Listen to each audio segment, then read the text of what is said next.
What happens when the thing you crave is the very thing keeping you in chains?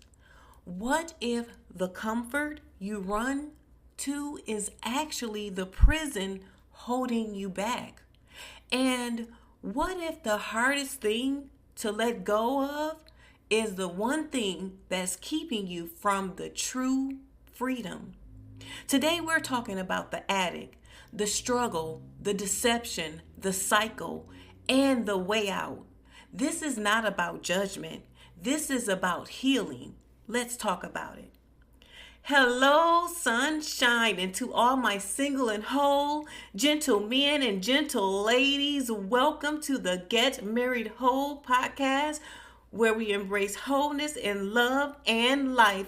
I'm your host, Queen Rakihealya, and I am so excited about today's episode.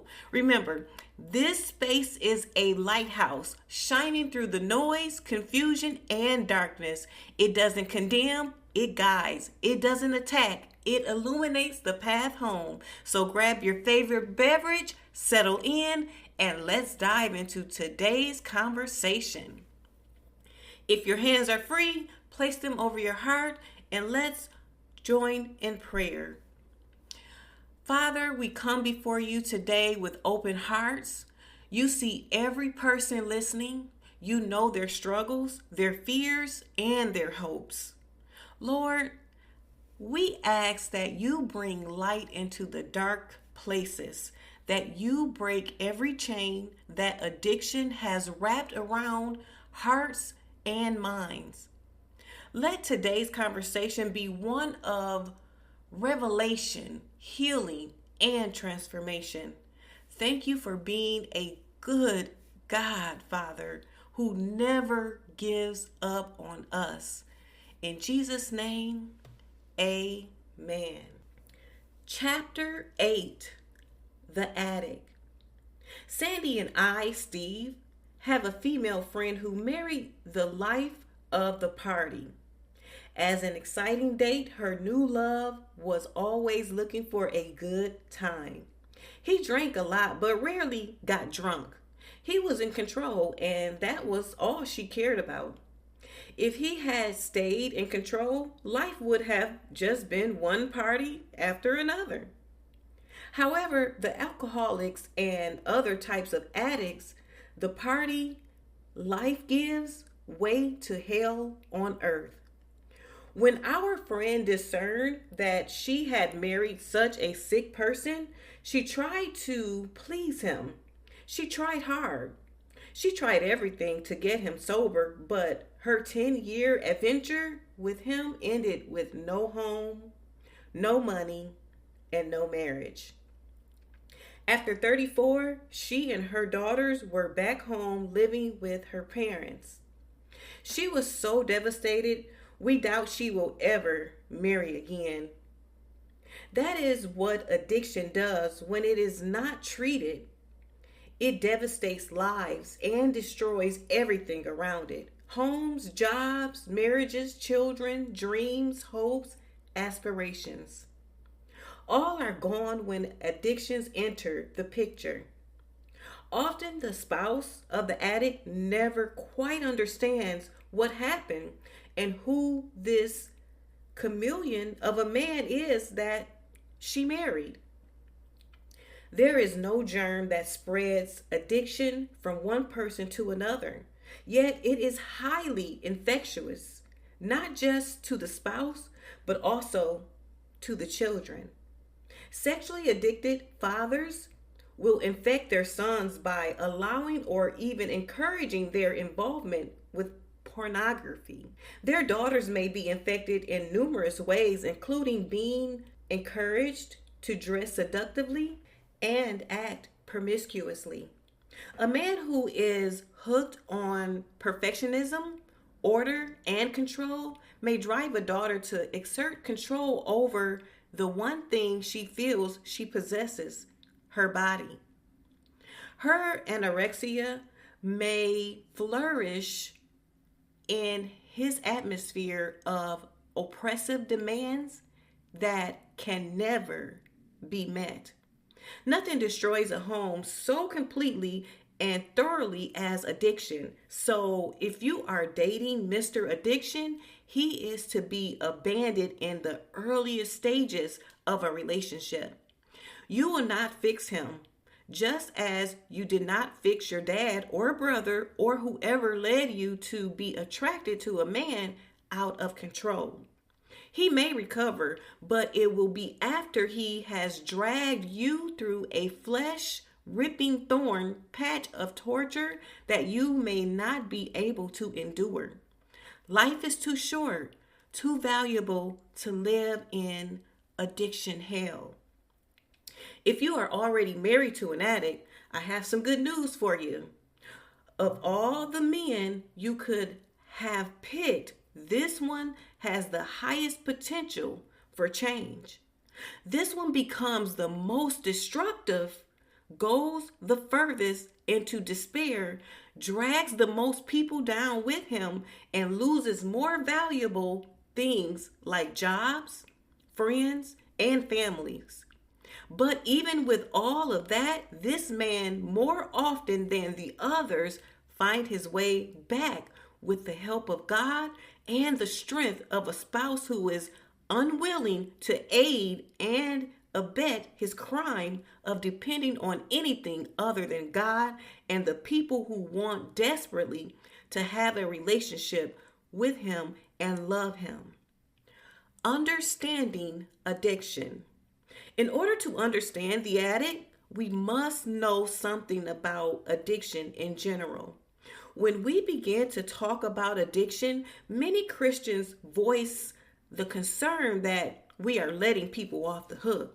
They are afraid that if we recognize the addictive nature of certain patterns, certain behavior patterns, we are excusing them.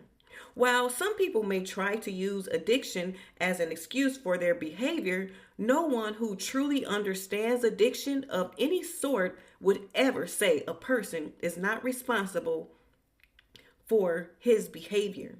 Some addictive behavior is thrust upon a person so early in life that they cannot remember a time when it was not a part of their existence. I'm going to repeat that. Some addictive behavior is thrust upon a person so early in life that they cannot remember a time when it was not a part of their existence. Others choose their addictive behavior out of rebellion or arrogance, thinking they could control it. Once into the vortex, however, they are caught unable to extricate themselves without God's help.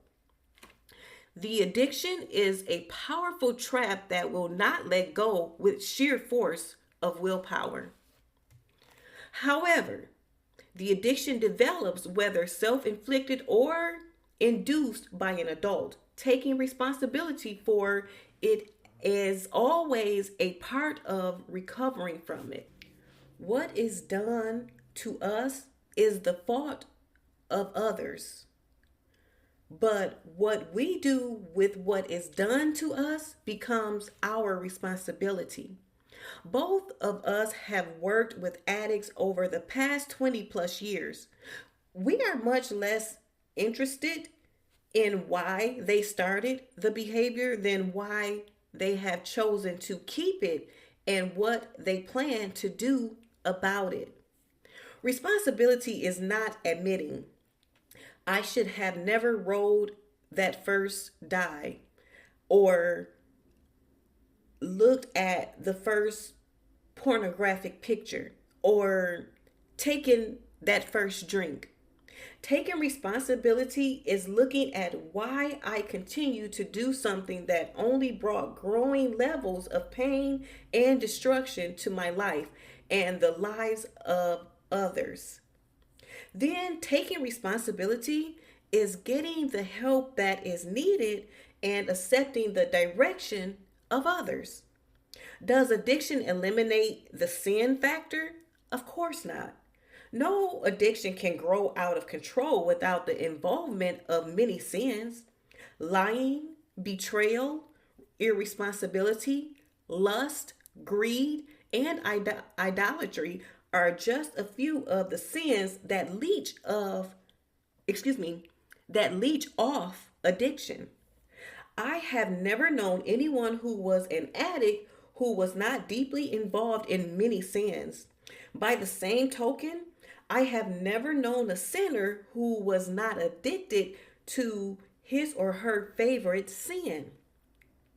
In fact, their identity may center on that addictive sin, creating labels for them such as gossip, greedy, hypocrite, miser, or cheap. Addiction does not remove the sin factor, and sin produces an addictive process. They are brothers and sisters who grow up in the same family of shameful acts that need to be changed. Components of addiction.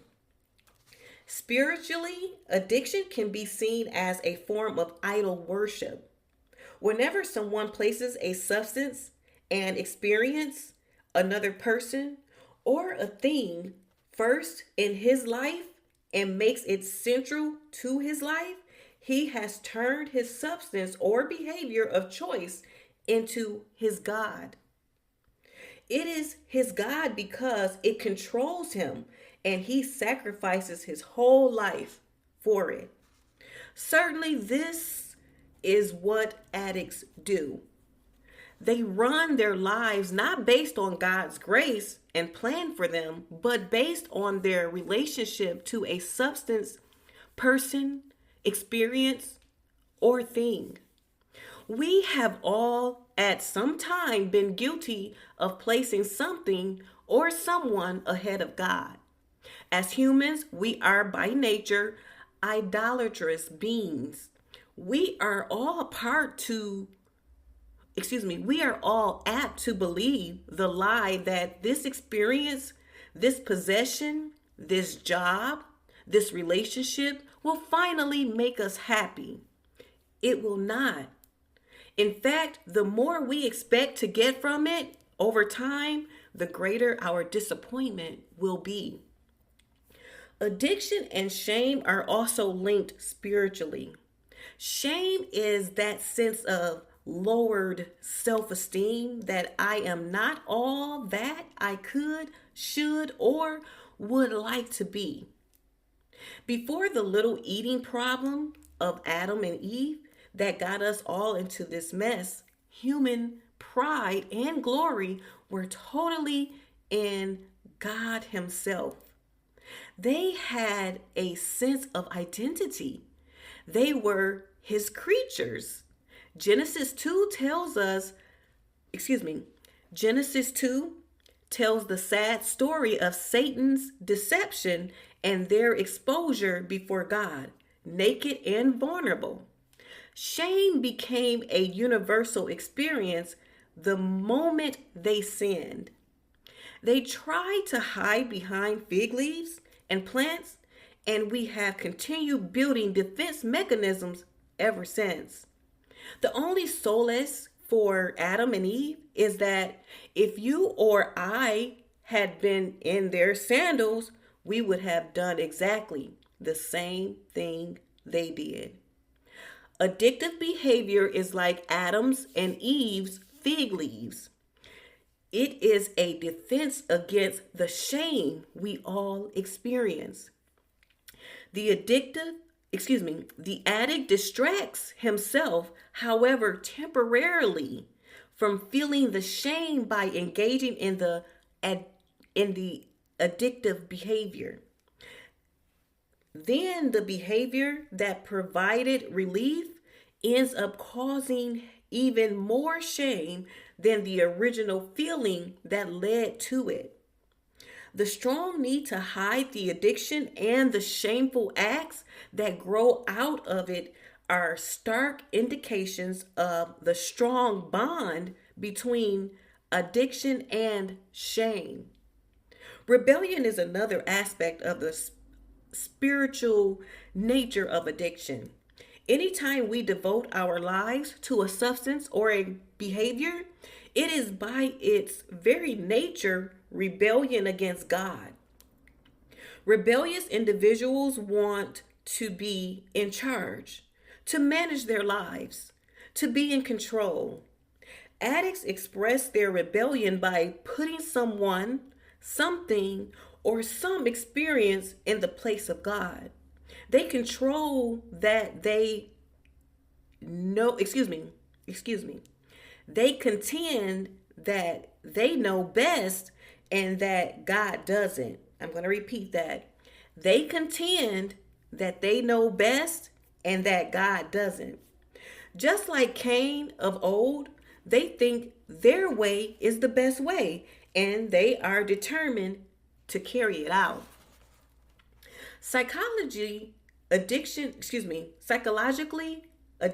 is multidimensional. Emotional pain and shame seem to be at the root psychologically. Whenever the addict acts out, or even when he acts in, i.e., tries to control and limit his behavior, shame and fear of abandonment are at the core of his reality. He is trying with all his might to escape the pain. He is also seeking an identity. Alienated from God, humans no longer experience themselves as created in the image of God. They see themselves as blips in the universe, an accident that just happened. This is further compounded because many do not hold to the traditional Western worldview, which was based on a Judeo-Christian conception of God at the center of the universe. Many do not even see human beings at the center, but rather see humans as an evolutionary mistake, which the planet would be much better off without. Human life in this view is of no more importance than the life of a cricket or a cactus plant. Each has equal value and right to exist, with the early species perhaps even having precedence since they were here first. Thus, many young addicts see drugs and alcohol as perfectly reasonable solutions to the meaninglessness of their experience. If we are all protoplasm anyway, what does it matter? The link between addiction and physiology is becoming stronger every year. New technology is helping us literally see inside the brain, and we are understanding its intricacies more and more. Clearly, while more research needs to be done, certain addictions do have a true physical component. In their interesting book, Craving for Ecstasy, the consciousness and chemistry of escape, Milkman and Sunderworth outline 3 types of behaviors that human beings use to cope with mental or emotional pain. They are satiation, arousal, and fantasy. When people feel stress or a sense of shame, they will choose one of these types of experiences as their characteristic way of coping. Folks whose preferred mode of coping is satiation, relaxation, choose food, depressants such as alcohol or heroin, and television. On a chemical level, the effect of these satiation activities is similar to that of opiates. Other people seek to avoid satiation by seeking arousal. Drugs like cocaine or speed, experiences such as gambling, sexual addiction, or other risk-taking activities are examples of arousal coping strategies. Still, others seek to literally escape into a fantasy world. Hence, romance novels, video games, soap operas, virtual reality games, preoccupation with daydreaming, mystical experiences, compulsive artistic expression, or drugs like LSD or peyote become attractive. We would never want to negate the spiritual and emotional components of addiction, but recent research points toward a stronger physical aspect when was, excuse me, but recent research points towards a stronger physical aspect than was once believed. Once addiction sets in, choices become more and more limited, and the outcome often depends more on the family's intervention than on the addict's instant insight into the progression of the condition. How do you know when someone is addicted? Generally, we say a person is addicted when his behavior is out of control and adversely affecting one or more of the following areas of his life: physical, mental, social, emotional, or spiritual. There is a need to escape pain, and the behavior also produces pleasure. Everything else in life becomes subordinate to the behavior in question. The addict refuses to stop the chosen behavior despite many adverse consequences. An addicted person begins to use denial, manipulation, deceit, and lying to maintain his behavior. He loses touch with God and often is in direct rebellion against Him. He becomes alienated from his support system, perhaps even losing his job or dropping out of school. Depression, anxiety, panic attacks, paranoia, and psychosis, along with violent outbursts, begin to appear. Types of addiction. People can be addicted to any number of behaviors and substances, just like the secular world. We have chosen 3 common examples. Sexual addiction.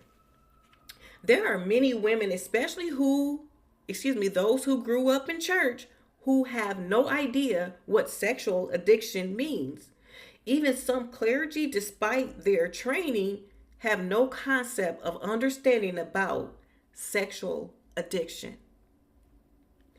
You may think that you will never meet a sex addict because you don't hang around in bars or frequent dance clubs or other late night party scenes.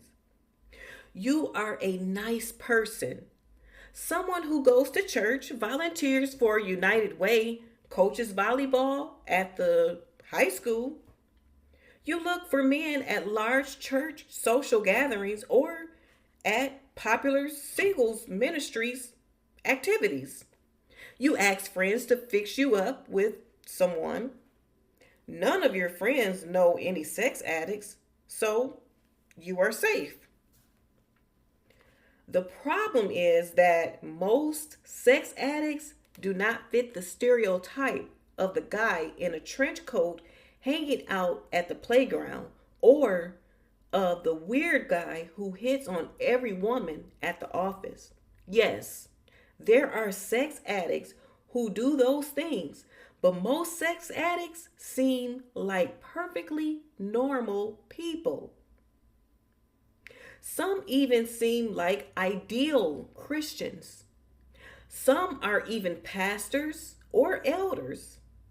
They are often gifted, educated, well-liked individuals. Yet they have a secret side that causes them to act in seriously hurtful, evil, sinful ways. They are desperate, lonely, and afraid. They try to stop doing these things, but they cannot stop. They are addicts, and there are lots of them out there, not just in the bars, but in our churches. We should not be surprised that as people are saved and come into the church, they bring with them the baggage they accumulated along the way. Salvation does not instantly cure a person of all his problems. It is only the beginning. Christians are still vulnerable to sin and temptation. Romans 7, describing Paul's struggle with unwanted behaviors, sin, is certainly illustrative. Steve, was preaching one Sunday at a church in Southern California. It was a small Episcopal church. I had never spoken there before and have not spoken there since. While I was preparing before the service, I observed the pastor hugging a woman that I presume was his wife. When his wife walked in and kissed him on the cheek, I knew something was all wrong. I am not against hugging, but this was not just a friendly hug. Looking at the eyes of this overweight man in a robe, I could see that there were both pain and deception there. When the service started, I was on the platform when the service started, I was on the platform but not seated next to the pastor. As in many old churches, the choir was in front but half set on one side and half on the other side. The ministers and others involved in the service sat on one side or the other. To my amazement, I watched this guy mouth the words, "I love you," to the woman he had hugged earlier. He did not just do it one time, he did it over and over again. Only a sex addict could be that bold and do something that risky. On Monday morning, I called him and told him I thought there was a problem. He told me he did not think there was. This lady was just someone who had lost her husband and needed someone to help her and encourage her. Well, there must have been a lot of needy women in that church because within a year, due to multiple complaints from multiple victims, Mr. Addict pastor was removed from the church. I still wonder if he ever got help after losing all for which he had worked and studied so hard. Addiction is alive and well in churches and on church staffs. This man was like most people in the church when confronted with addictive behaviors. Denial is the response of choice. Another example of this was found in the July 13th, 1998 issue of Christianity Today.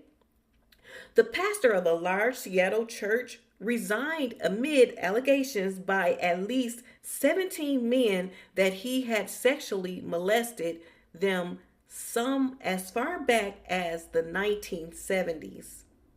The elders of the church investigated the matter and conceded, according to the article, that the pastor was not above reproach and thus needed to resign.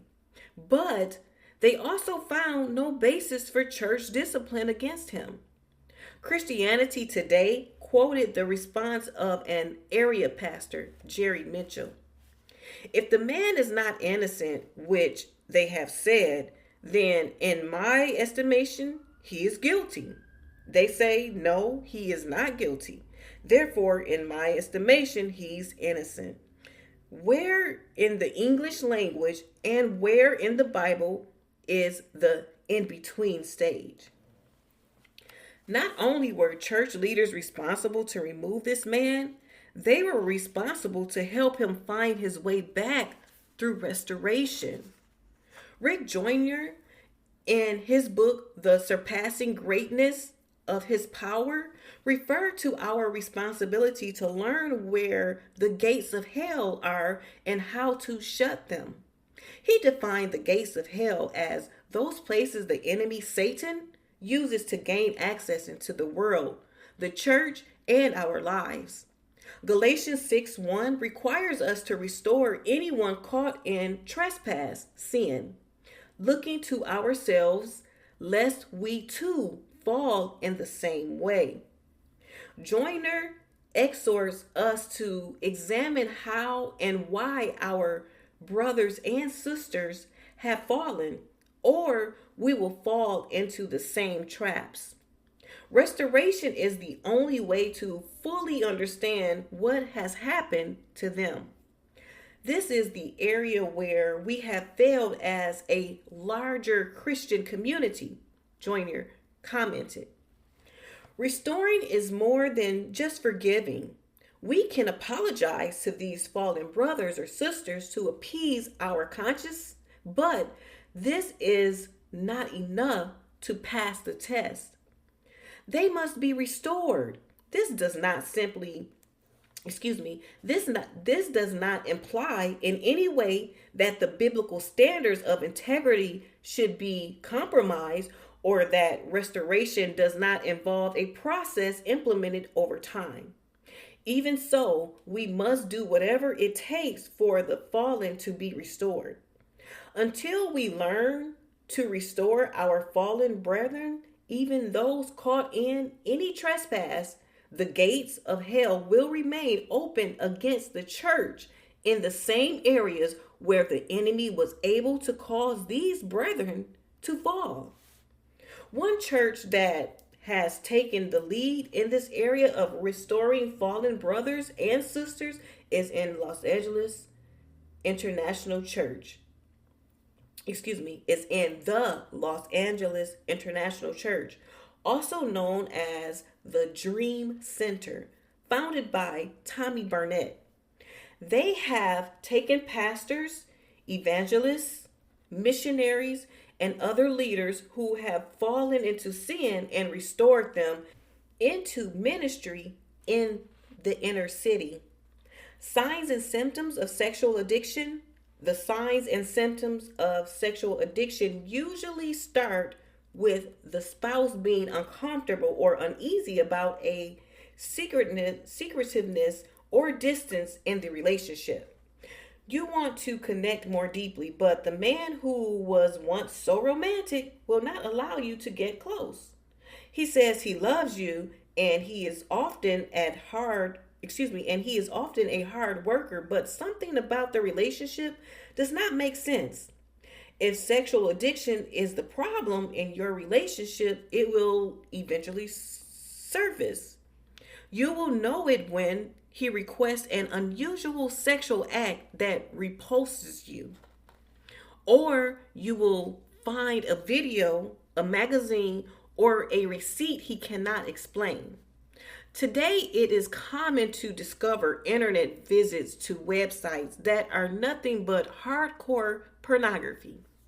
Eventually, behavior will emerge and you will know that it is not you who has the problem, it is him. To ensure that you know the difference between sex and sexual addiction, I have provided you with some indicators that separate the normal from the abnormal. These come from Steve's book, Addicted to Love, published by Servant Publications. Number 1, addictive sex is done in isolation. This does not mean that it is always done while physically alone. Rather, it means that mentally and emotionally, the addict is detached or isolated from human relationship and contact.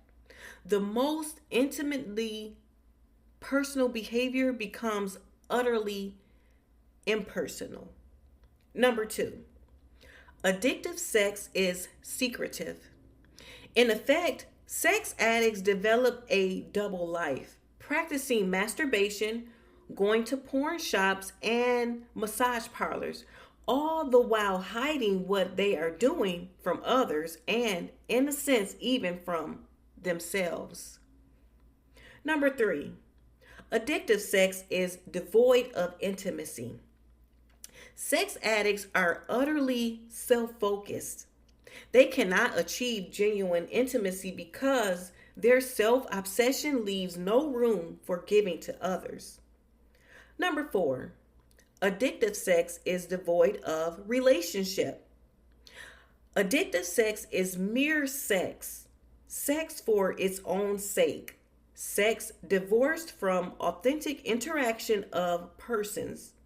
This is most clear with regard to fantasy, pornography, and masturbation. But even with regard to sex involving a partner, the partner is not really a person, but a cipher, an interchangeable part in an impersonal, almost mechanical process. Number five, addictive sex is victimizing. The overwhelming obsession with self gratification blinds sex addicts to the harmful effects their behavior is having on others and even on themselves. Number six, addictive sex ends in despair. When married couples make love, they are more fulfilled for having had the experience. Addictive sex leaves the participants feeling guilty, regretting the experience. Rather than fulfilling them, it leaves them more empty. Number seven, addictive sex is used to escape pain and problems. The escapist nature of addictive sex is often one of the clearest indicators that it is present. That is what addictive sex is like. Below is a list of observable characteristics of a sex addict. Number one, there is a preoccupation with all things sexual. Clues include pornography, incessant desire, constant sexual innuendos, and double entourage and sexual humor. Number two, a cycle of withdrawn preoccupation followed by excitement, acting out, and then despair and shame with the fear of getting caught. Number three, irritable and angry with more frequent episodes of rage. Number four, many acquaintances but no real friends. Number five, inappropriate sexual behaviors in the way they touch others through hugs and greetings. Number six, their eyes will wander and stare at each attractive woman they see. Of course, I like Addicted to Love best because it covers sex, romance, and relationship addiction. But there are others who have produced some very keen insights into sex addicts, including Frank Pitterman, who has done some interesting work characterizing one type of sexual addict, the philanderer, while other types, the voyeur, the exhibitionist, the rapist, the sadomasochist, etc., are out there. The philanderer is probably the one most people would recognize as having the problem. Philanderers are noted for their broad sexual range. That is, they need a lot of sexual partners so they can experience woman in all her forms, thus validating that they are indeed men. They do not believe in monogamy, though they are often married. They just do not expect to be faithful. They could not imagine giving one woman the right to tell them when and with whom they could have sex. Others misuse their religious heritage and believe that since God created men in his image, women and their sexuality should be under male control. So they are entitled to have sex with any woman they choose. Philanderers are also obsessed with their gender. Masculinity is the primary value. They take stereotypes of masculine behavior quite literally and are uncomfortable if not able to prominently display their own, not unlike the male peacock. They believe women have the power to define their masculinity, so they are afraid of women. A woman's response to him is the philanderer's barometer of how masculine he is today. Status and competition with other men, especially over women, are all important to the philanderer. The greatest loss of status would be to fall under the control of a particular woman. While no one wants to be controlled by someone else, it is the philanderer's perception of what constitutes control that makes him so unusual. A philanderer would be devastated if he gave a woman control over who his sexual partners are, e.g., make a commitment to be monogamous. They see their views as natural and normal, and while they may indeed marry, they never intend to be faithful. Pittman makes an interesting observation. Men who seek to find themselves as men through chasing women just lose more and more of the masculinity they are seeking. They sacrifice the wife who could know them and love them and the children through whom they could know themselves. But when each woman fails to bestow masculinity, the man feels betrayed and may despair over his failure or lash out in anger. He knows he doesn't have the power to turn himself into a man, and he can't believe women don't have that power either. The man going around in these desperate sexual circles is just chasing his tail. What kind of woman do philanderers go for? They are looking for women who will remain attractive and be feminine. They want her femininity to contrast with their masculinity, so the more extreme her femininity is, the better.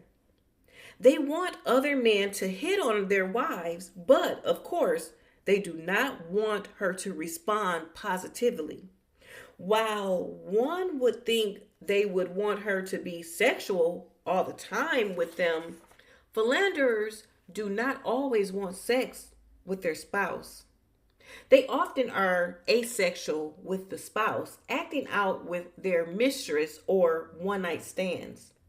Many times women who are attracted to philanderers are as preoccupied with their femininity as their husbands are.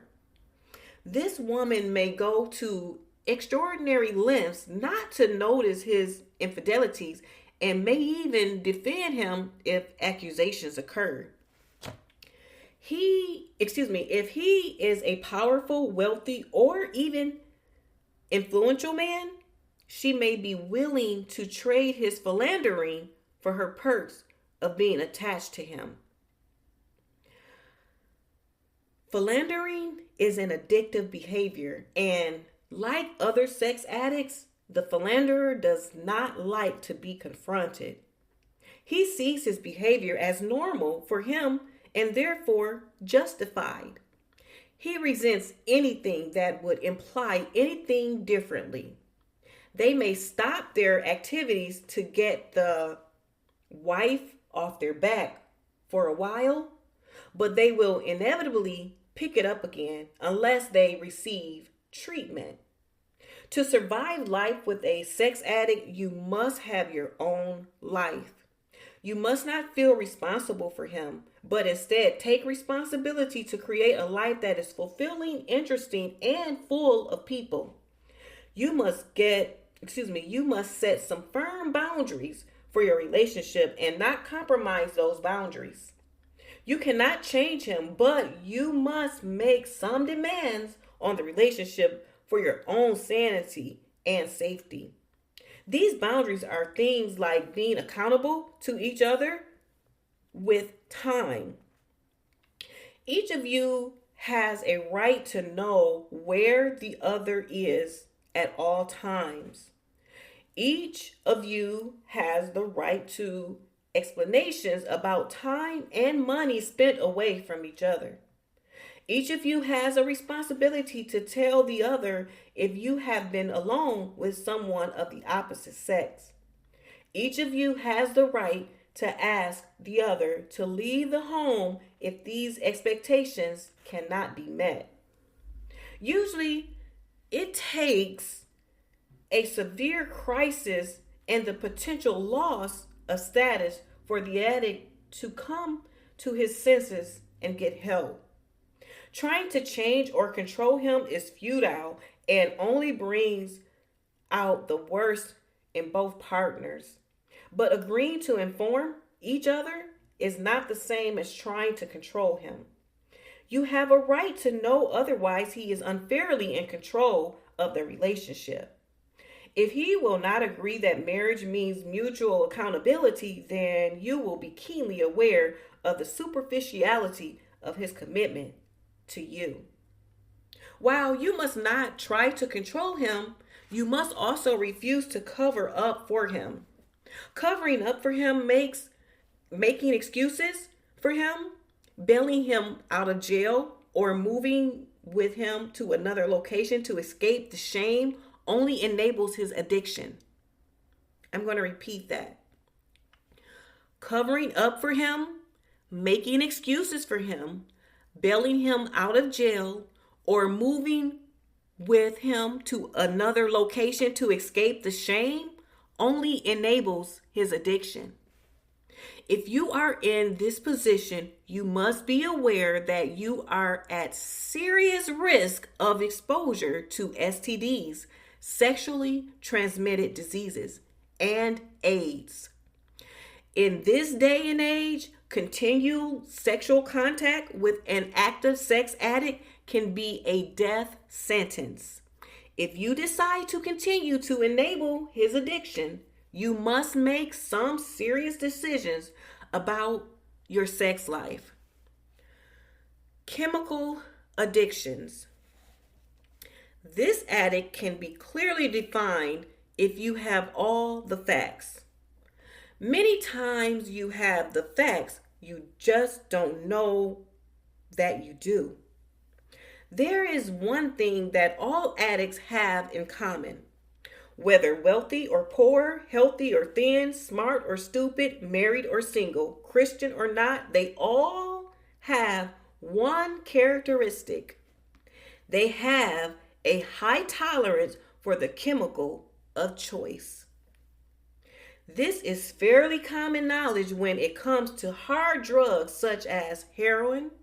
Most people have heard the stories of junkies who could shoot enough heroin into their veins in a day that an elephant given the same dose would surely fly through the air. Crackheads cannot get enough, and they often get so much that the neuroreceptors in the brain begin to function as if cocaine is as vital to their existence as food and water. I'm going to repeat that. Crackheads cannot get enough, and they often get so much that the neuroreceptors in the brain begin to function as if cocaine is as vital to their existence as food and water. With alcoholics, we do not often associate tolerance with addiction, but it is always there. Most people get too drunk or too sick to drink at addictive levels. The alcoholic goes beyond normal limits, and that is why he becomes addicted. When I, Steve, meet with a potential alcoholic, I do not want to know why he started drinking or why he drinks now. What I want to know is, how much did he drink when he started drinking? And how much does he drink now? If I am talking to an alcoholic who is telling me the truth, I will hear answers like a case or more of beer on a Saturday. I will hear about bottles of wine and liquor rather than numbers of drinks. I will hear of consumption levels that are either going up or are already at a level that could not be tolerated by most people. There are other signs or clues you might look for in someone who may be chemically addicted. Number one, family history. It is clear that the use of chemicals, particularly alcohol, runs in families. If you know someone is an adult child of an alcoholic or a grandchild of an alcoholic, you actually have learned a lot about their family without even meeting them. There are many fine books available on alcoholism and its family connection, as well as other chemical addictions. In this day, it is rare to find someone who abuses alcohol who is not also using chemicals of some sort. If mom was addicted to prescription medications, there is a good chance someone else in the family is an alcoholic. Where there is smoke, there is fire. Number two, excuses. The addict uses the excuse that he needs the drug or drink to chill out or relax or sleep or as a social lubricant. He uses the drug of choice to alleviate emotional pain or fear of abandonment. Number three, defensiveness. The addict will defend his usage and deny it is a problem, even when confronted with evidence to the contrary. Denial is a hallmark of any addiction. He becomes outraged when someone questions him. Number four, secrecy. The person hides bottles, prescriptions, paraphernalia, fake ID cards. He starts lying to cover up his behavior. Number five, escalation. The person begins not only to increase the amount of chemical taken, he also begins to switch to new and more potent forms of the chemical. For example, first it was wine coolers, then beer, then mixed drinks, then hard liquor, then marijuana, and on and on. Number six, an unexplained lack of funds.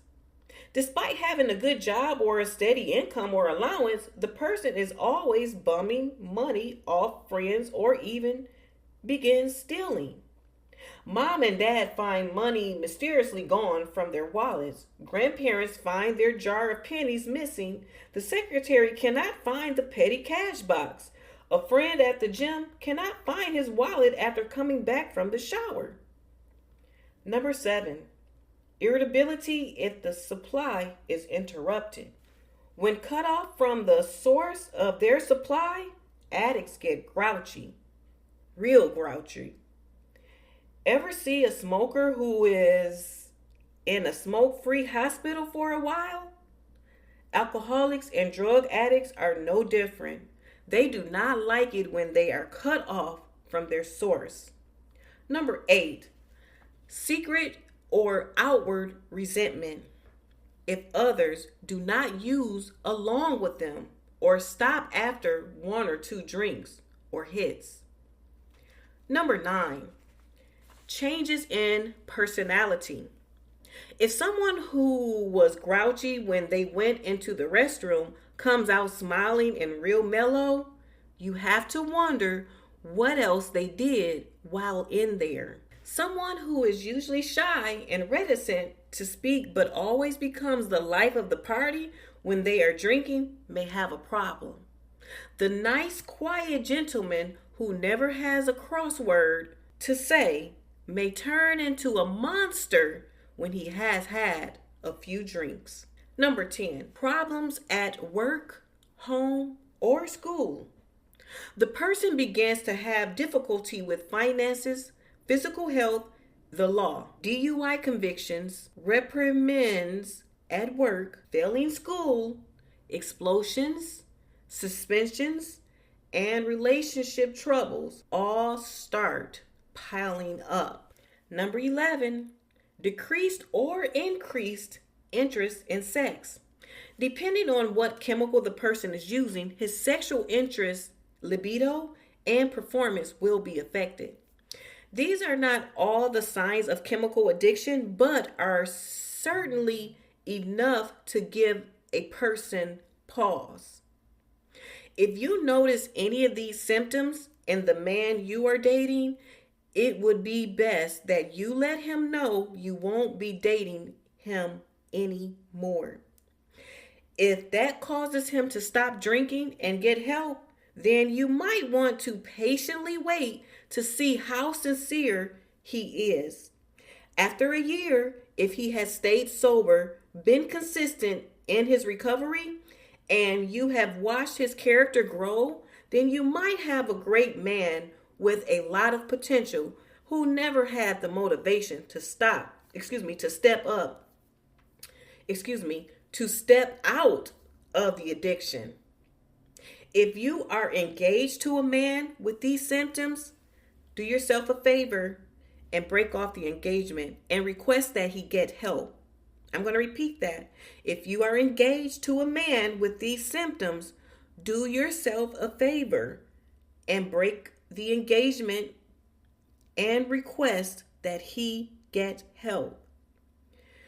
If he stops drinking and is consistent in his recovery and you experience a growth in his character, then you might date again in a year and then get engaged.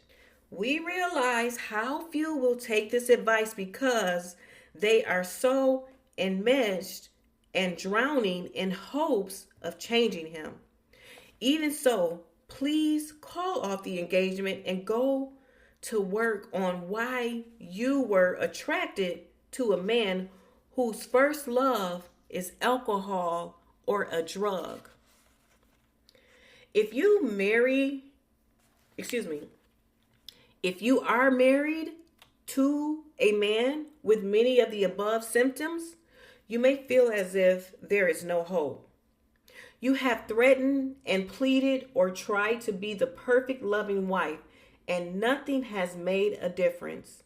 You may be at the point where you have decided that home remedies do not work for something as powerful and deadly as an addiction. There are other options for you. Often an intervention can be done with the help of a trained professional, and your loved ones can get help. Rarely do interventions fail when conducted by a trained professional. You can find out about the best ones at 1-800-NEW-LIFE. Your focus, though, must be on your survival first of all. You cannot live your life waiting for him to stop drinking and start recovery. You must create a life for yourself, and you cannot do that alone. There are support groups such as Al-Anon and others like it in churches all over. You must decide that living in secrecy is worse than others knowing you have a problem. Secrecy leads to ongoing sickness. Sharing with others and allowing them to help you will lead to healing.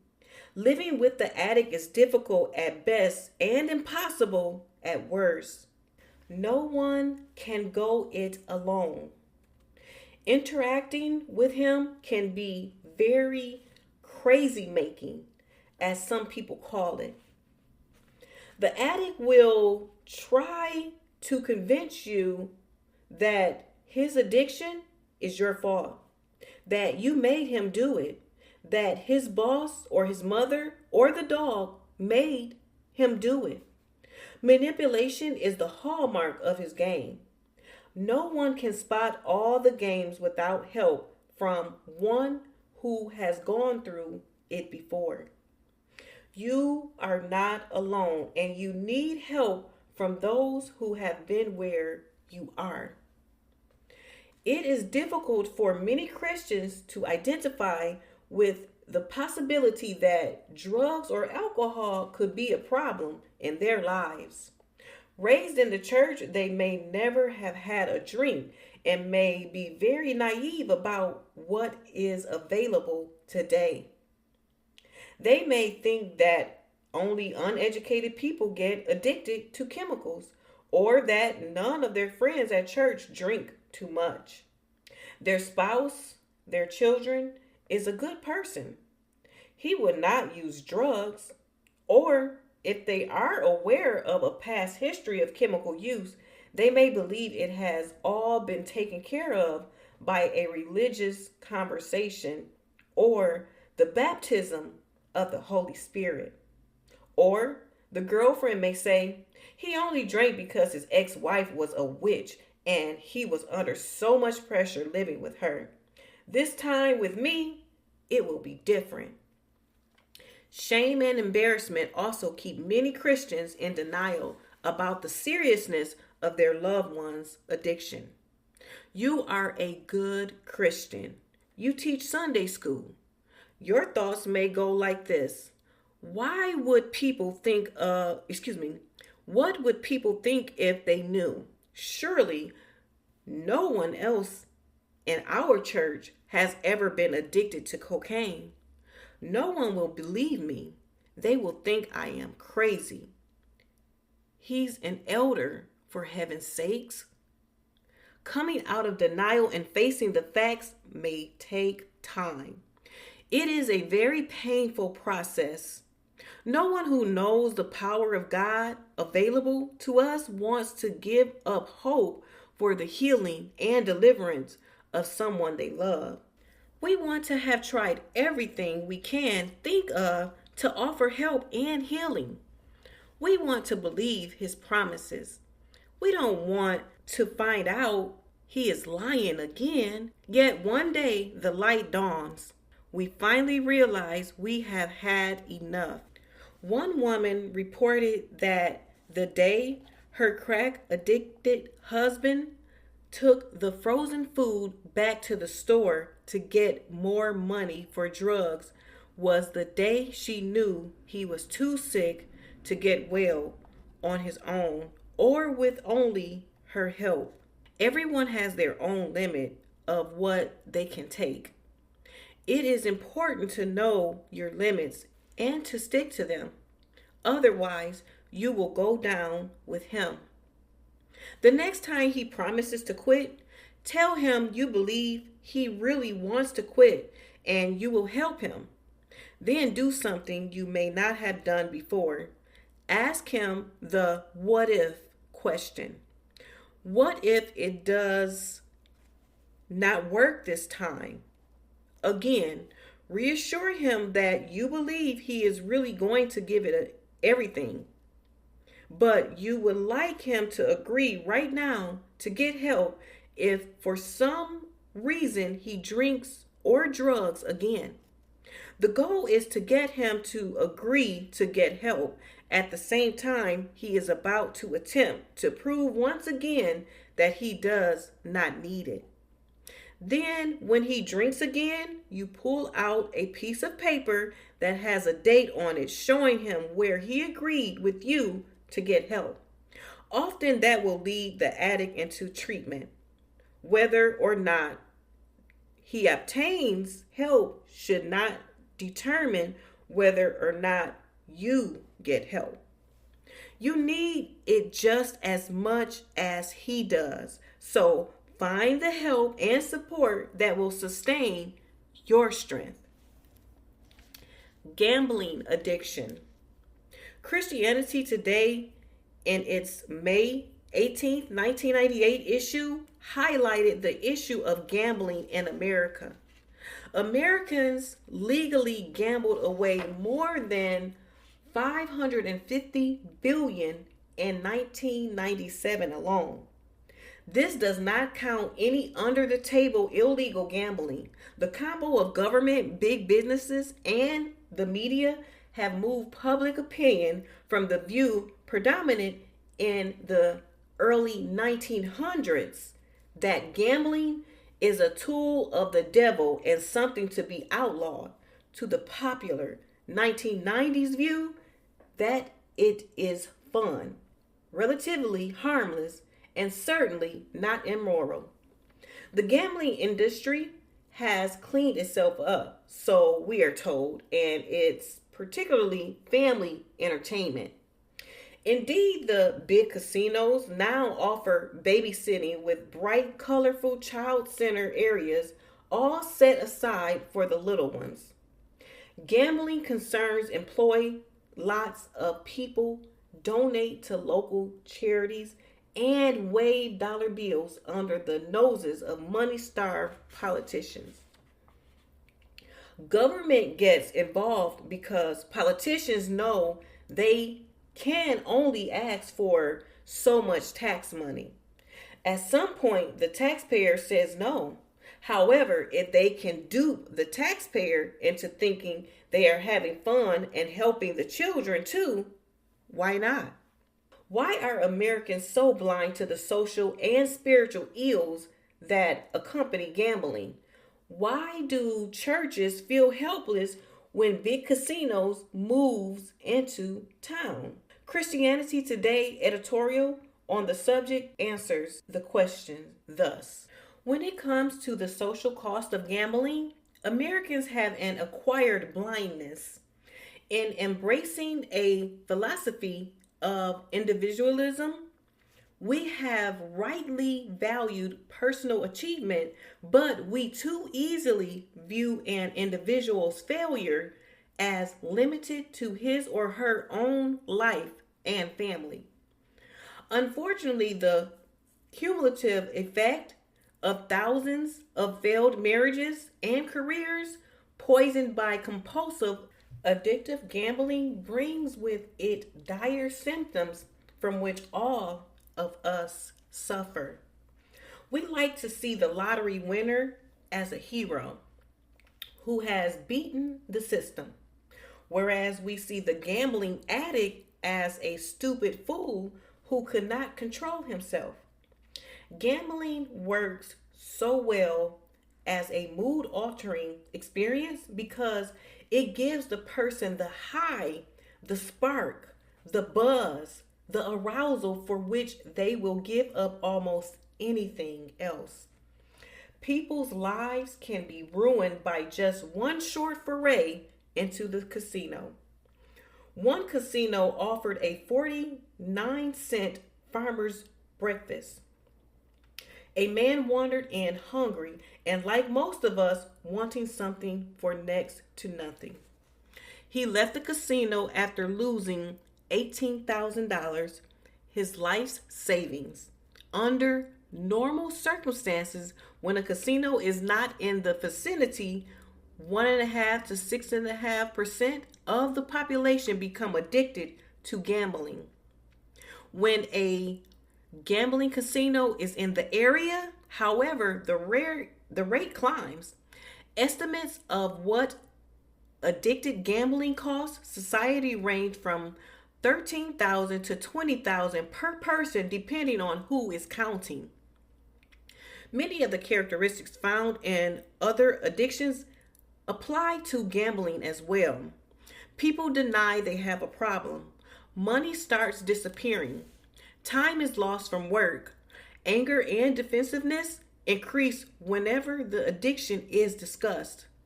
Lying and sneaking around begin and later escalate. Denial, deception, and delusion set in. Relationships are disrupted.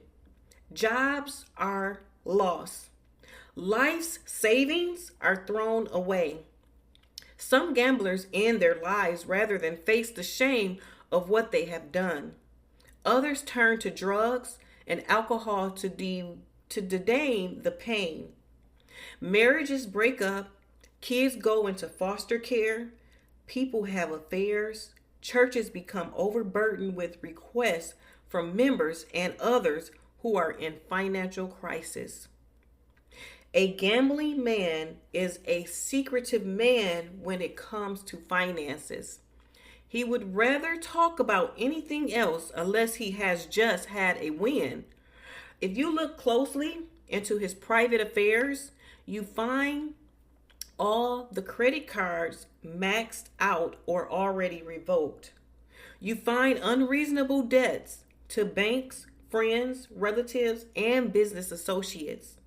He is interested in sports and horse racing and is always talking about the odds and making deals with strangers by phone.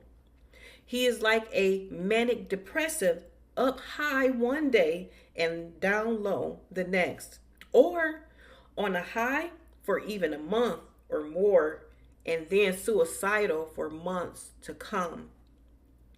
He tries to explain it away as a bad spell, bad business deals, or just a bad life. The only explanation that makes any sense is that he has gambled what little he has had away. He is likely to have gambled his future away also. Don't allow him to gamble away yours. Find the help you need so he will eventually get the help he needs. Characteristics of the addict. Here are some ways to discover that you may be addicted to the addict.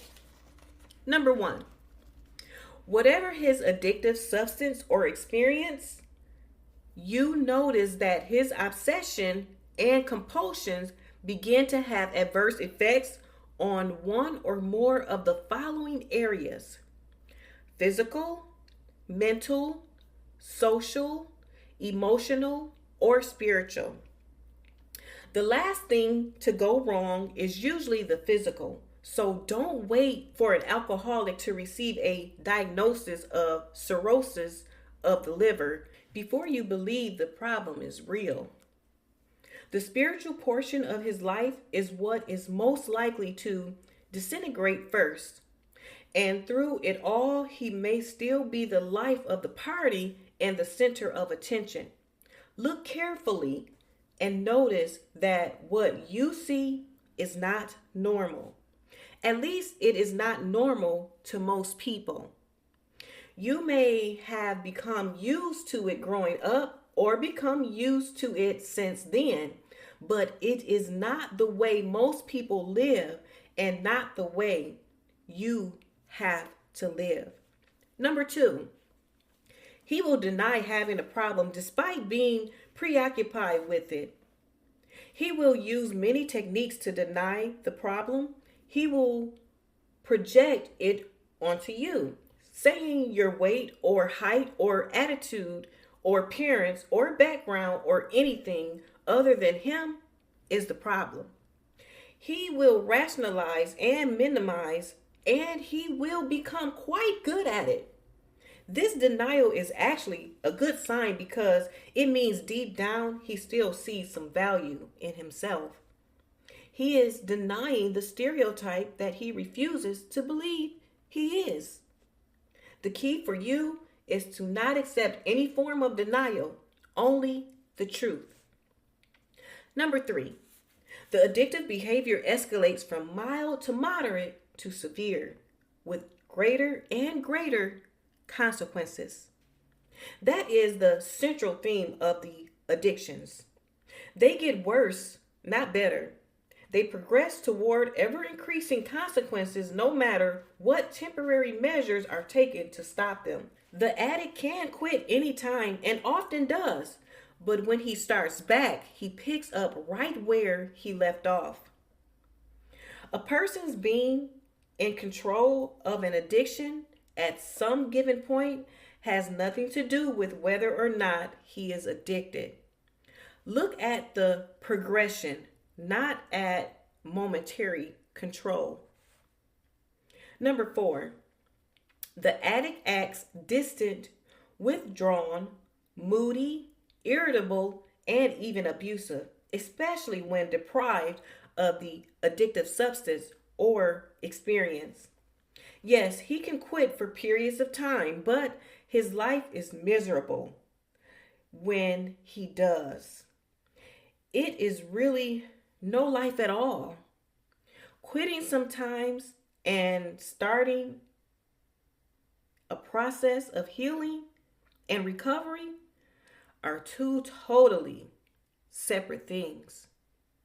The recovery process for the addict involves spiritual principles that began with surrender, then moved to accepting the truth about himself and the situation. Openness and confession follow, and they lead to his taking responsibility for his actions and healing. Forgiveness and restitution come next. Then there are transformation and protection of the gains he has made. A more thorough examination of these recovery principles can be found in The Seven Keys to Spiritual Renewal by Stephen Ardenberg and David Stute, published by Tyndale. Number 5, you have a sense that your relationship is full of dishonesty. You don't feel connected to all parts of him. There is another life you are not privy to. The secret life comes to take more and more of his time, and you don't understand how he spends his time. You catch him in little lies that he explains away, but you know that he is not a truthful man and lacks the integrity you hoped he had. What type of women gets involved with the addict? While anyone can end up with an addict, many times there are family background commonalities when we examine carefully the history of a woman who is married to an addict. These families typically share these characteristics. Number 1, believed in the 3 rules: don't feel, don't talk, don't trust. These rules may never have been spoken out loud, but they were clear to everyone. Certain feelings were okay and certain feelings were not. I'm going to repeat that. Certain feelings were okay and certain feelings were out. Sometimes all feelings were forbidden except for the rage spewed out by the parents. Other times, anger was the forbidden feeling. Everyone in the family is so nice, so calm, so sweet, at least outside. Many times, there is a family history of depression and the caretaking that goes with it. The depression is most likely not acknowledged or even talked over as a family. Children learn it is not safe to talk about certain subjects, and if you do, you may be betrayed. So they learn not to trust as well. Insecure, wanting love, wanting to trust, but feeling unable, these kids are ripe to marry an addict because addicts live by the 3 rules all the time. Thus, they get what they have been used to getting. Number 2, had one or more family members with a problem. It could be that little sis had leukemia, or mom had multiple sclerosis, or dad was an alcoholic himself. Whatever the problem, the family functioned in reaction to the problem and the person. Everyone danced around the proverbial elephant in the room, making accommodations while making sure not to seem too upset. Used to living with some form of stress or chaos, these women grow up thinking the tension of living with a chaotic addict is normal. If things get too calm, it feels scary and even boring. Number 3, had problems with boundaries. Either the boundaries or limits were non-existent. I'm too cold, put on your sweater. Or too rigid, it's my way or the highway, bud. Everyone was expected to feel the same, or everyone passed like ships in the night. People were either entangled with each other in a sick way, or they were so detached by barely, excuse me, or they were so detached they barely knew each other. Discipline was somewhere between rare and totalitarian. And often there were double standards for girls versus boys, or parents versus children. Number 4, had someone who conveyed an exaggerated sense of servanthood. Read martyrdom. Being the Messiah seemed like an okay occupation when you grew up in this type of home. Your business was to straighten everyone else out for their own good, of course. You had your ways, the ways learned at your family table were the right ways, and you only wanted to help people. Why should anyone resent it if you offered unsolicited advice? Of course, everyone must acknowledge all you do for them, since you try so hard to please. However, you must always refuse help when someone wants to help you. Can't be a bother, you know. Number 5, did not provide an adequate sense of acceptance to each child. The children in these families often grow up to be compulsive caregivers, eternal people pleasers, and always ready rescuers. They are searching for approval because, for one reason or another, they never felt their efforts, love, appearance, intelligence, or something was good enough. Looking for love in all the wrong places is many times a theme they find themselves caught in again and again. Number 6, often presented the children with the idea that next time it will be different, but were rarely able to fulfill the promise. These daughters keep looking for the promise to be fulfilled and keep hoping that this time it will be different. Maybe I couldn't get dad to love me, but if I get this alcoholic to love me, then I will have finally done it. I'll make up for the loss of dad by winning over this guy. Living with unfulfilled dreams and hopes is a way of life in these families. So it does not seem strange to their daughters to keep on doing it by marrying an addict. Of course, there are situations where a person has no idea that there is the potential for addiction to pop up in their loved one. Addicts are clever at hiding their problem at first. Some addicts are so in denial that they literally live double lives, and no one in their family finds out until years later. Some women grew up very sheltered and have not a clue about the real world and the temptations and hazards out there. They may have come from a family without a history of addiction and may be totally naive. Some come out of strict church backgrounds and may have never even seen a movie or watched television. Some may have a grasp of what it is out there, but never dream it will be a part of their husband's life because he is a Christian or a doctor or a good father or a dedicated worker. Why does she falls for him?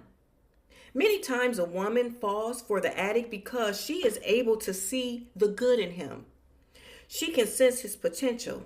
She is sure that her love will make the difference and turn things around. She sees him as a diamond in the rough. The woman is often used to caretaking and nurturing others and feels comfortable in this role. Loving him seems natural. She is easily duped into believing that this time it will be different, just as in her childhood.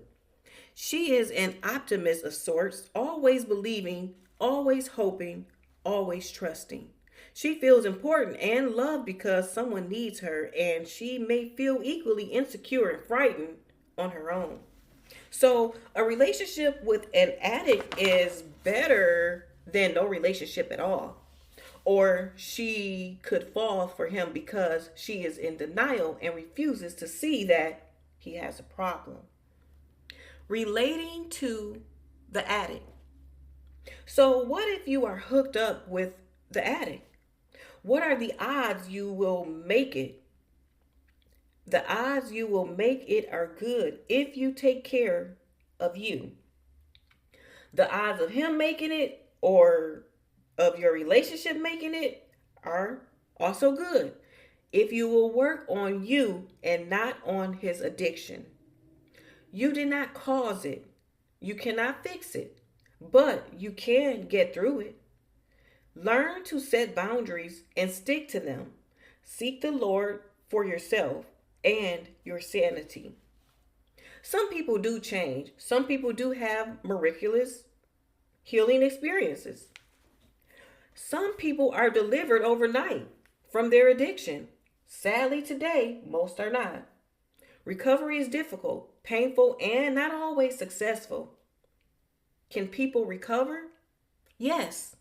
Do all people recover? No. What happens to you depends largely on what you decide to do with this information. I'm going to repeat that. What happens to you depends largely on what you decide to do with this information.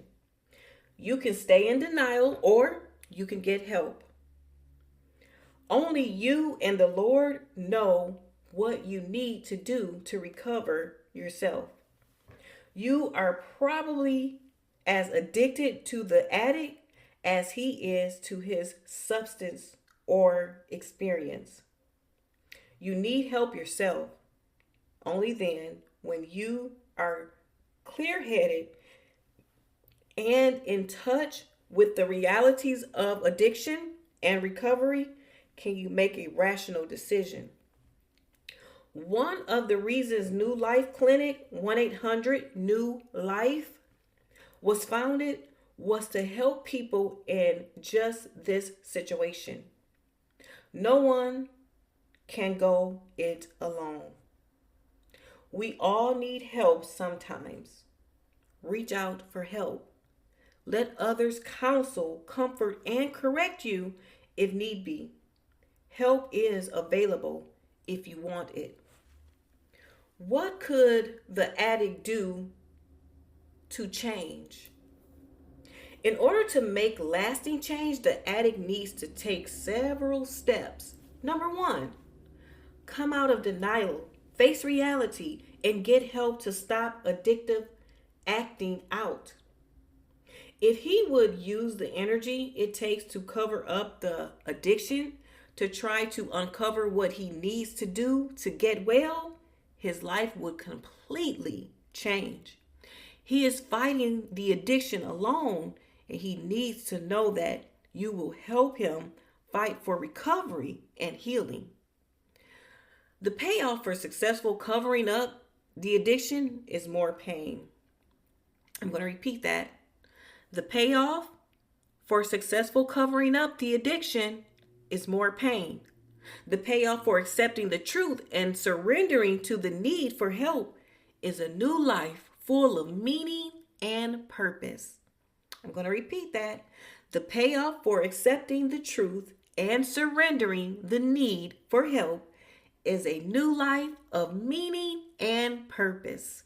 Number 2, recognize his powerlessness over the addiction. If he could have fixed this on his own, he would have done so by now. If he could have kept it from getting worse, he would have done that also. If he could have grown in character rather than watched it disintegrate, he would have. He may own millions, lead thousands, and move mountains, but addiction is the one thing he will never conquer on his own. Number 3, turn his life over to God through Jesus Christ. Let God renew him, cleanse him, heal him, and deliver him.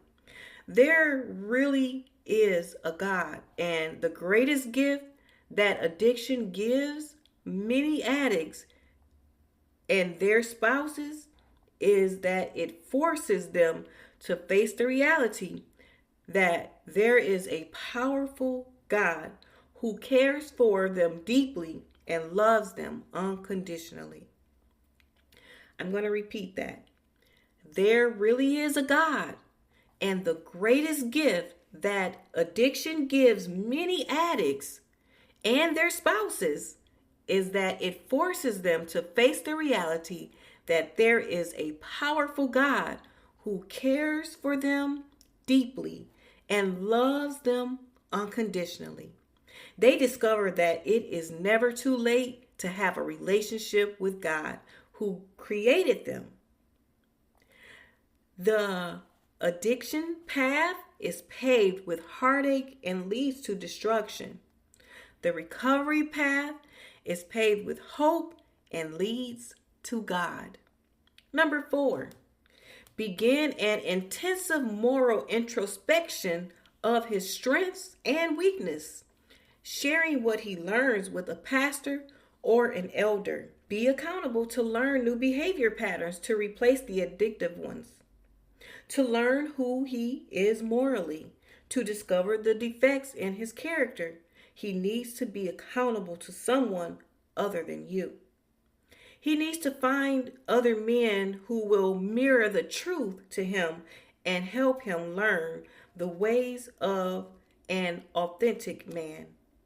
He needs help in resisting temptation and finding support when discouraged. Number 5, change his circle of friends. Some call it changing playmates and playgrounds. In the case of the sex addict, we are not referring to that kind of playmate. The message here is to turn away from those who have led him down the addiction path. And to stay off the path, he needs to protect himself from people and places that could lead him to relapse. If he keeps his old associates, they will be a great threat to his relapse. If he keeps his old associates, they will be a great threat to his addictive behavior. They will sabotage his recovery. He must say no to them, even though he may not feel he can ever be happy without his old circle of friends. Snapshot summary of the addict. Clues to help you spot him. Number 1, physical, mental, emotional, or spiritual aspects of life affected by the addiction began to disintegrate. Number 2, denies he has a problem despite increasing preoccupation with it. Number 3, addictive behavior escalates and progresses with increasingly destructive consequences. Number 4, acts distant, moody, and even abusive, especially when not participating in addiction. Number 5, you sense increasing dishonesty and that he lives a double life, unable or unwilling to account for his time away from you. The woman to whom he is attracted, number 1, follows the 3 rules of don't talk, don't trust, and don't feel. Number 2, is used to living with stress and chaos in a family. Number 3, has trouble maintaining boundaries. Number 4, is a caretaker or a martyr who cares so excessively that she is willing to take on the dormant role in a relationship. Number 5, is looking for the acceptance she did not find as a child. The woman who falls for him. Number 1, sees his potential and is sure her love will make a difference. Number 2, caretaking feels normal and good for her. Number 3, thinks this time will be different and she will finally heal someone. Number 4, feels incomplete and desperate on her own. Number 5, denies his addiction is a problem. What you can do. Number 1, obtain help for yourself. Number 2, seek God's direction for your life and accept his comfort, grace, and love. Number 3, admit that you can do some helpful things that will lead him toward treatment, but realize that you cannot change him. Number 4, stop all enabling behaviors that have allowed his addiction to continue. Number 5, set up boundaries and stick to them. Don't just threaten, follow through. What he could do to change. Number 1, get out of denial and get professional help. Number 2, recognize his powerlessness over addiction. Number 3, surrender to God through his son, Jesus Christ, and allow God to give him the power he does not have. Number 4, become accountable to those who can help him grow in character. Number 5, change where he goes and whom he goes with to protect himself from relapse. Wow, that was a powerful chapter.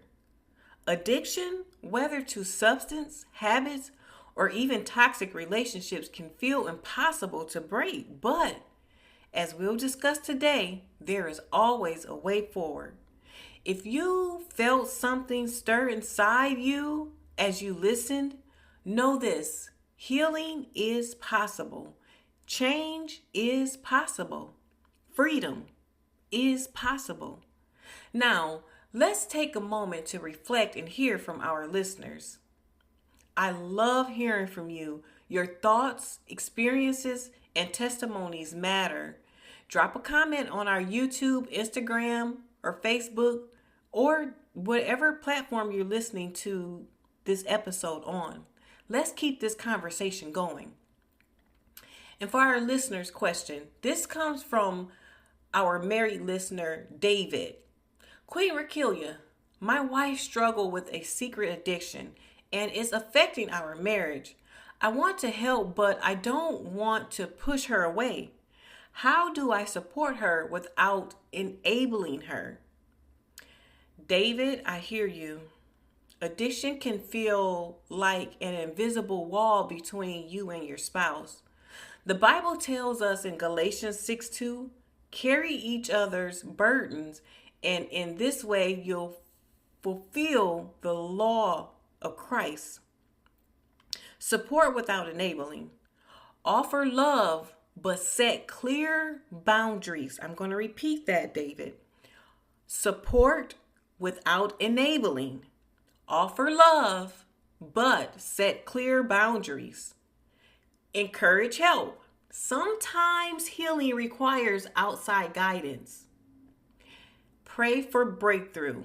God's power is greater than any addiction. And for this question comes from our single listener, Alicia. Queen Rakihealya, I always attract men who struggle with addiction. Why does this keep happening, and how do I break the cycle? Alicia, sometimes we attract what we feel familiar with, even when it's unhealthy. Psalms 34:17-28 says, the Lord is close to the brokenhearted and saves those who are crushed in spirit. Break the pattern. Recognize what is drawing you to these relationships. Heal within first. True wholeness begins in you, not in finding the right person. Raise your standards in love. You deserve a partner who is healthy and whole.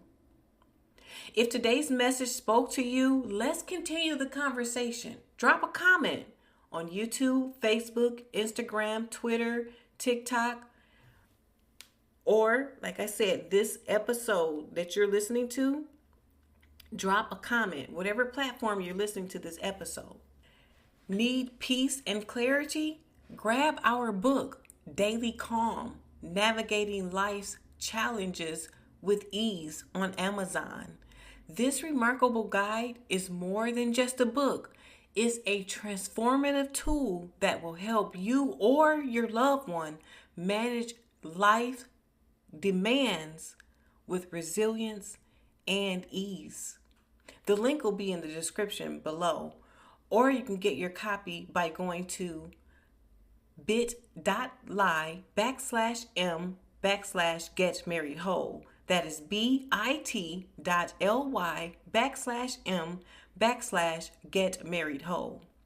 Want to support the mission? Visit bit.ly/m/getmarriedwhole to donate and help us grow. Need a practical way to manage life's challenges with faith and clarity? Our book, Daily Calm, Navigating Life's Challenges with Ease, provides journaling exercises, affirmations, and biblical wisdom to help you overcome stress and regain focus. Whether you're struggling with addiction, emotional stress, or just looking for a daily rest, this book is a powerful resource. Get your copy. Go to bit.ly/m/getmarriedwhole. That is bit.ly/m/getmarriedwhole. Confidence, clarity, and peace start within. Take that step today. What happens when a man never truly grows up? When responsibility feels like a burden and commitment is a distant dream? Next time, we're talking about the eternal kid, how to recognize him, how to deal with him, and how to break free from the cycle. Make sure you're subscribed so you don't miss it. And let us close with prayer. If your hands are free, place them over your heart. Heavenly Father, thank you for this time of reflection, truth, and transformation. Lord, you see every heart that has heard this message today, and you know the struggles they carry. I pray that your truth would break every chain of addiction, fear, and self-destruction. Let your love shine like a lighthouse in the storm, guiding every heart back to peace, back to healing, and back to wholeness. May your presence bring hope, and may each listener know that they are not alone. They are deeply loved, and it is never too late to walk in freedom. In Jesus' mighty name, amen. And remember, a lighthouse doesn't attack the ships. It simply shines so they can find their way. And that is exactly what Get Married Whole's intention and vision is about. Connect with us on Facebook at facebook.com/getmarriedwhole. Instagram.com/getmarriedwhole. TikTok.com@getmarriedwhole. YouTube.com@getmarriedwhole. Visit our website at bit.ly/m/getmarriedwhole for more resources. This is Queen Rakihealya reminding you to seek first the kingdom of God and his righteousness and live with intention. Hit that notification button so you'll know when to grab your favorite beverage and meet me in the next episode. There is great love for you here. Remember, you are special, unique, and wonderfully made. And above all, you are the apple of God's eye. He's got you on his mind. We are complete. You have been listening to the Get Married Whole podcast. Get Married Whole Media, your coach in a box.